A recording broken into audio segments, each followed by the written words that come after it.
বউবাজারে ভেঙে পড়ল পুরনো বাড়ির একাংশ।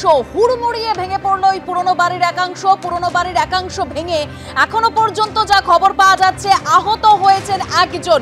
সরাসরি চলে যাবে আমাদের প্রতিনিধি সুদীপ্ত আচার্য রয়েছেন আমাদের সঙ্গে। সুদীপ্ত, একদমই বউবাজারের শ্রীদাম দাস লেনে শ্রীদাম দাসের বাড়ি, যার নামে রাস্তা তার নামেই বাড়ি, যেটা স্থানীয় বাসিন্দারা বলছেন শতাব্দী প্রাচীন এই বাড়িটা এখন দেবোত্তর সম্পত্তি এবং এই বাড়ির একটা ইতিহাস রয়েছে। এই বাড়ি অভিনেতা সুখেন দাস, গায়ক এবং সুরকার অজয় দাস তাদের পৈতৃক ভিটে এবং সেখানেই একটা সংস্কারের কাজ চলছিল। যে দরজা আমার সহকর্মী সন্দীপ পাল দেখাচ্ছে, এই দরজা দিয়ে ভেতরে যে নাট মন্দির রয়েছে সেই নাট মন্দিরের পাশে পেছনের অংশের তিনতলা যে অংশ রয়েছে সেই অংশ কিন্তু মেরামতির কাজ চলছিল এবং সেই সময়েই আজকে সকাল 11টা নাগাদ হঠাৎ করে একদম তিনতলার পুরো অংশ কিন্তু নিচে ভেঙে পড়ে এবং সেই সময় মোট 5 জন এই সেখানে মেরামতির কাজ করছিলেন। শ্রমিক 5 জন ছিলেন, মিস্ত্রি এবং লেবার।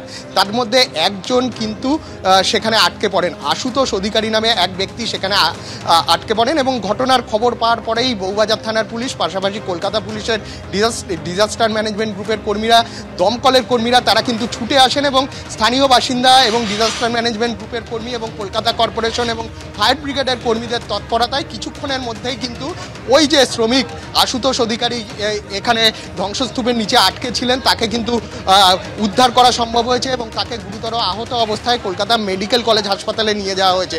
আমরা দেখাতে পাচ্ছি ভেতরে কিন্তু এখনও কাজ চলছে। আমরা দেখতে পাচ্ছি যেরকম বউবাজার থানার আধিকারিকরা রয়েছেন, পুলিশ কর্মীরা রয়েছেন, পাশাপাশি ডিজাস্টার ম্যানেজমেন্ট গ্রুপের কর্মীরা রয়েছেন এবং দমকলের কর্মীরাও কিন্তু এখানে রয়েছেন। যেটা স্থানীয় বাসিন্দারা বলছেন যে এই বাড়িতে কিন্তু এখনো পর্যন্ত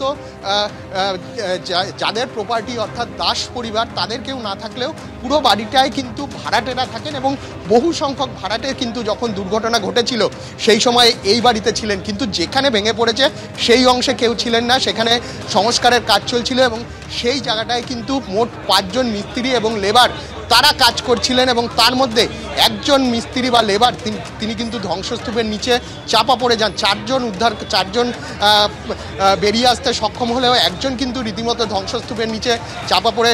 আমরা দেখতে পাচ্ছি দমকল কর্মীরা ছিলেন ভেতরে, দমকল কর্মীরা একে একে বেরিয়ে আসছেন। শুধু দমকল কর্মীরা না, কলকাতা পুলিশের ডিজাস্টার ম্যানেজমেন্ট গ্রুপের কর্মী তারাও কিন্তু এখানে ভেতরে রয়েছেন। যেহেতু বাড়িটা বহু পুরনো বাড়ি এবং পুরো একটা বড় অংশ এখানে ভেঙে পড়েছে, সেই কারণে কিন্তু স্থানীয় বাসিন্দা বা অন্যান্য যারা রয়েছেন তাদের ভেতরে যেতে দেওয়া হচ্ছে না।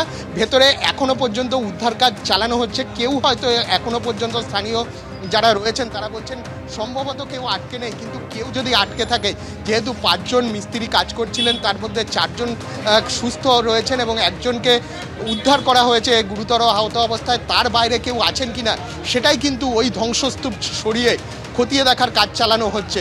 এবং এটা হচ্ছে কলকাতা পৌরসভার 47 নম্বর ওয়ার্ডের অন্তর্গত এবং যেটা বলছিলাম এই যে বাড়ি, এই বাড়ি কিন্তু শতাব্দী প্রাচীন, 10 নম্বর শ্রীনাথ দাস লেন এবং এই বাড়িটা কিন্তু এই রাস্তা যেটা শ্রীনাথ দাসের নামের যে রাস্তা, সেই রাস্তার যে শ্রীনাথ দাস প্রতিষ্ঠিত বাড়ি এবং এটা এখন দেবোত্তর সম্পত্তি হিসাবে পরিচিত এবং এখানে ভাড়াটে রয়েছে। আমরা দেখতে পাচ্ছি কলকাতা পুলিশের ডিজাস্টার ম্যানেজমেন্ট গ্রুপের যারা কর্মী তারা কিন্তু ভেতরে ছিলেন, ভেতর থেকে বেরোচ্ছেন এবং তারা কাজ চালাচ্ছেন এবং ভেতরে কিন্তু এখনো পর্যন্ত উদ্ধার কাজ চলছে। ধন্যবাদ সুদীপ্ত।